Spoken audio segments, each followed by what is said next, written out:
गरीब की शादी। शशि की सौतेली माँ ने उसकी शादी की तो बड़े घर में, लेकिन पति कोई काम न करता।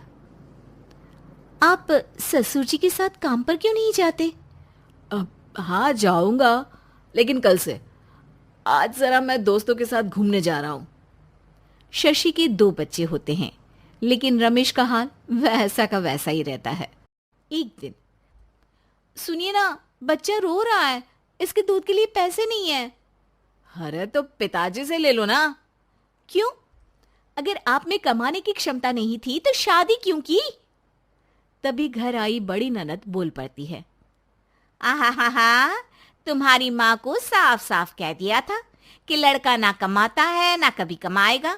हम चार चार बहनें हैं इसका ख्याल रखने के लिए, और पिताजी का इतना सारा पैसा, तुम्हें किस चीज की कमी रखी है?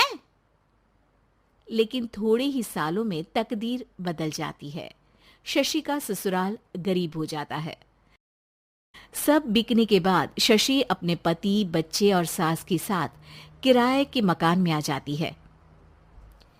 मैं कोई नौकरी करना चाहती हूँ दीदी।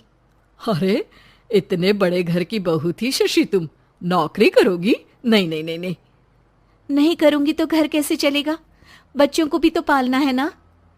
तभी शशि का भाई आ जाता है। शशि, ये ले राशन का सामान, किसी भी तरह की कोई भी जरूरत हो तो बताना।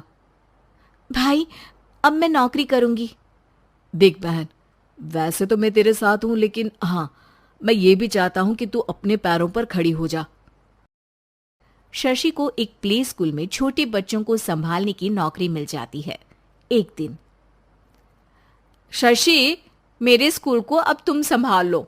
मैं कुछ दिनों के लिए अपने बेटे के पास जा रही हूं। लेकिन प्ले स्कूल अकेले मैंने कभी नहीं संभाला है।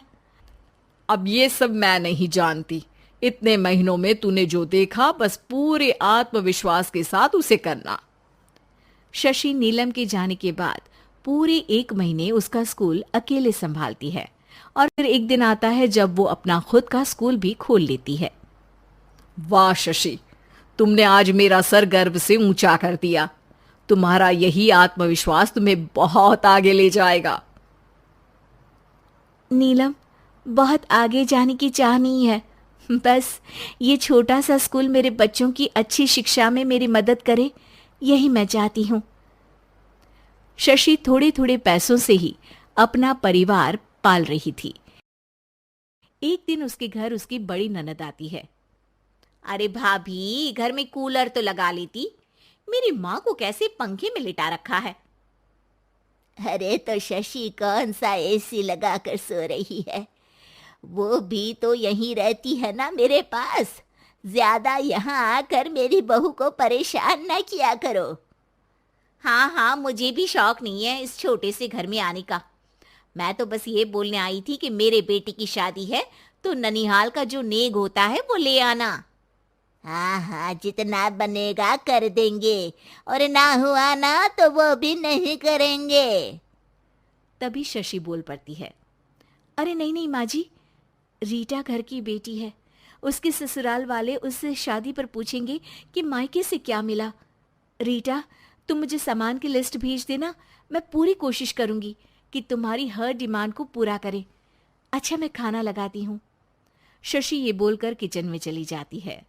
धीरे धीरे कर शशि किसी न किसी तरह अपनी सारी ननदों की डिमांड भी पूरी करती, बच्चों की ख्वाहिशें भी, और उनकी पढ़ाई के लिए पैसे जोड़ती।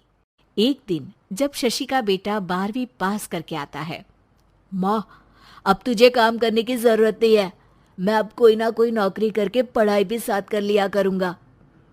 शशि को लगता है कि बेटा और आगे पढ़ाई करे, लेकिन वक्त की मार के कारण वो बेटे को काम के लिए हाँ कर देती है। अब बेटा एक बैंक में चपरासी बन जाता है। लड़का देखने में तो बड़ा अच्छा है, अंग्रेजी भी पटर पटर बोलता है, फिर चपरासी क्यों?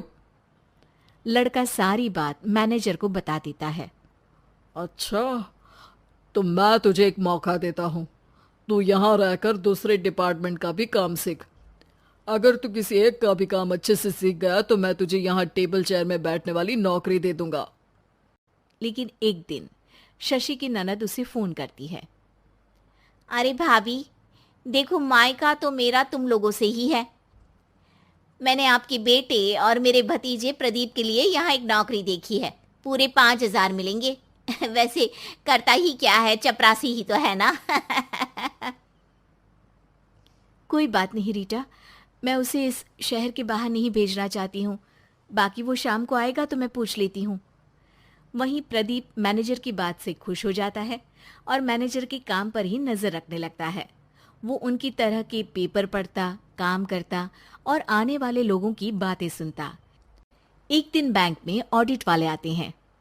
ये गलत है, पूरी बैलेंस शीट नहीं मिल रही है, कहीं ना कहीं गड़बड़ है। ए मैनेजर, क्या करते हो? बैंक के पैसों का हिसाब सही नहीं है। मैनेजर के पसीने छूट जाते हैं। तभी प्रदीप वहां जाता है। अब क्या मैं ये बैलेंस शीट देख सकता हूँ? अरे बेटा मजाक नहीं, जाओ पानी लेकर आओ एक गिलास। प्रदीप मैनेजर को पानी लाकर देता है और फिर ऑडिटर से कहता है, देखिए सर, मैं आपको बता सकता हूँ कि कैसे बैलेंस शीट को आप लोग गलत तरीके से जोड़ रहे हैं। ऐसा बोलकर प्रदीप एक एक कर सारे डाउट क्लियर कर देता है। अरे हाँ, ये तो पॉइंट हमने देखे ही नहीं थे। गुड, कौन है ये बच्चा? तभी मैनेजर बोल पड़ता है, अब हमारे यहाँ अकाउंट में नया आया है। ऑडिटर के जाने के बाद, वाह प्रदीप, आज तो तुमने मेरी नौकरी बचा ली। और आपने भी तो मेरी नई नौकरी लगा दी, अकाउंटेंट की। बस फिर क्या था, प्रदीप ने एक बार जो सफलता की सीढ़ी चढ़ी, बस चढ़ता ही चला जाता है। फिर एक दिन शशि की ननद, अरे भाभी कैसी हो? घर को तो बड़ा ही सुंदर चमका रखा है। अरे बेटी, कैसे आना हुआ? तू तो इस छोटे से घर में आना भी नहीं चाहती थी। कोई खास काम है क्या? अब हाँ, वो माँ, मेरा जो मजला बेटा है ना, वो अकाउंट से पढ़ाई कर रहा है, तो प्रदीप से बोलकर उसकी भी कहीं अच्छी नौकरी लगा दो ना। सास और शशि समझ जाते हैं कि कैसे पैसे आते ही लोगों के बात करने के तरीके से लेकर रिश्ते निभाने तक में बदलाव आ जाता है। रेखा के पिता दिल्ली में किसी तरह अपने और अपने परिवार का पेट पाल रहे थे, पर एक दिन, अरे रमेश, तुम्हारी बेटी के तो समझो भाग्य ही खुल गए। वकील लड़के का रिश्ता आया है। अरे वाह, कब करना चाहते हैं शादी? वो लोग तो जल्द से जल्द ही करेंगे। बाकी शाम को मैंने रेखा को देखने के लिए बुला लिया है। तेरा घर छोटा है तो तुम लोग मेरे घर ही आ जाना। राकेश और उसकी बीवी सारी तैयारी के साथ रोहित और रेखा की शादी कर देते हैं। लेकिन अगले ही दिन, देखो रेखा, शादी भले ही हो गई है, लेकिन तुम ये मत सोचना कि मैं किसी जोरू के गुलाम टाइप रहूंगा। रेखा को रोहित की बात अजीब लगती है। मैं ये तो सोच भी नहीं सकती और ना ही चाहती हूँ, लेकिन शादी के अगले ही दिन इस तरह की बात की उम्मीद भी नहीं थी। रोहित रेखा के मुंह से ये बात सुनकर गुस्सा हो जाता है। अरे, काफी जबान भी चला लेती हो। माँ ने सिखाया नहीं कि पति से कैसे बात करते हैं? रेखा अब चुप रहने में ही भलाई समझती है। रेखा, जल्दी से नाश्ता तैयार कर लो। आज पहला दिन है, सारे काम तुम्हें समझा दूंगी। ये नौकरानी है जो तुम्हें बता देगी कि कैसे कैसे क्या करना है। फिर इसकी कल से छुट्टी है। रेखा भी ससुराल में जी जान लगाकर काम करने लगती है। खाली समय मिलता तो पति के वकालत की किताब उठाकर पढ़ने लगती। ये क्या, जब देखो तब पढ़ती रहती है। अच्छा सुन, कल पिता के घर से 20,000 रुपये लेकर आना। मेरे छोटे बेटे की फीस भरनी है। लेकिन पापा क्यों भरेंगे उसकी फीस? अरे वाह जी वाह, पापा क्यों भरेंगे? तो ये बता, हम क्यों रखेंगे तुझे यहाँ? क्यों खाना देंगे फ्री में? अरे, क्योंकि मैं बहू हूँ इस घर की। तभी वहाँ रोहित आ जाता है। अरे वाह, बड़ी जबान चला रही हो। चुपचाप माँ जो कह रही है वैसा कर, वरना सामान उठा और जा अपनी झोपड़ी में। बेचारी रेखा क्या करती, पिता के घर जाती है, उनको सारा हाल बताती है। पिता भी जैसे तैसे पैसों का इंतजाम कर बेटी को ससुराल के लिए विदा करते हैं। देखा, अब कहाँ से आए पैसे? अरे बहुत माल है तुम लोगों के पास, बस सीधी उंगली से निकालते नहीं। नहीं नहीं माँ, पापा ने अपनी मोटरसाइकिल बेचकर पैसों का इंतजाम किया है। पता नहीं अब वो ऑफिस कैसे जाएंगे। अरे वाह भाई, ये भी हम सोचे। खैर, जैसे तैसे दिन बीतते हैं। रेखा जहाँ एक प्यारे से बेटे की माँ बनती है, तो वहीं उसका वकालत की किताब में ज्ञान और गहराता जाता है। हे भगवान, बुरे फंसे। ये केस तो लगता है कि मैं हार ही जाऊंगा। देखिए, मैंने आपकी इस केस की फाइल पढ़ी थी।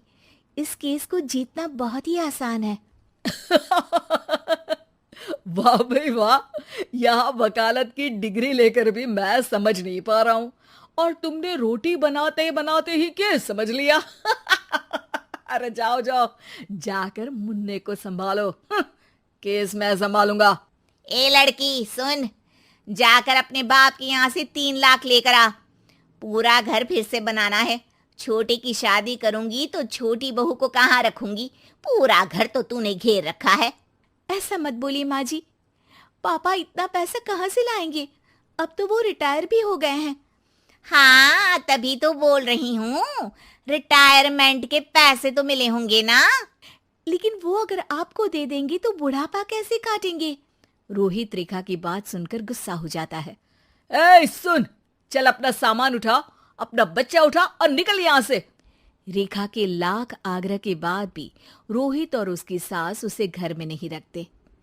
पापा, मैं तलाक चाहती हूँ। बेटा, मेरे पास वकील के पैसे नहीं है। पापा, आप मुझे वकालत करवा दीजिए। अपना केस मैं खुद लड़ूंगी।